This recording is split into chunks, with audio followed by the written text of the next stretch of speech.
musanzwe mubiganira bikaba ari amahoro.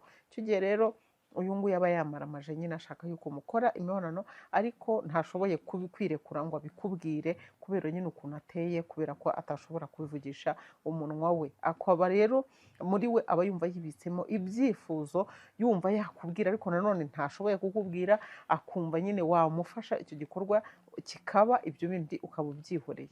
Ikimenyetso cya gatandatu rero, umuntu ushaka ko mukora imibonano akwereka, w'igitsina gore, abasha kugusoma. Kubabasha kuko hari n'abatabibasha, ariko nanone tugereranyije n'isi tugezemo ubu ngubu abagore basigaye batinyuka. So iyo rero abonye urwaho rwo kugusoma, aragusoma cyane kandi byimbitse, akagusoma nyine by'akanya, usanga nyine ashaka ko bihoraho, guhozaho. Mu busanzwe gusomana byiza, abantu barasomana bagashyiramo pause bakagenda nyine ikiganiro, ariko se cyo gusomana neza mwarakirebye? Kuko hari abantu babangamirana mu gusomana ukagira ngo barimo gukirana, ukagira ngo barimo kurwana. Hari abantu bashobora gusomana bikarangira nyine ururimi rwawe wagira ngo barukebye n'inzembe, ukaba wakokerwa mu kanwa, umuntu akaba yagutera iryinyo nta mikino, ugasanga abantu bameze nk'aho umuntu akaguhumekeramo ibintu by'uko, cyangwa se akaba yanaguheza umwuka ukagira ngo abantu barimo baranigana.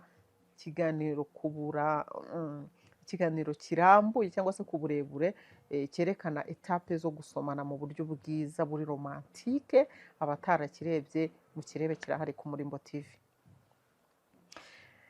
Uyu rero ushaka ko mukora imibonano atangira kugusoma uburyo bwose asomanamo, ariko usanga asa nkaho ashaka ko bukomeza gutyo kugeza nyine aba yumva ko ashaka kukwinjiza muri icyo gikorwa mu buryo nyine bw'amarenga cyangwa se bwa mesaje y'ibanga atabivugishije ururimi rwe.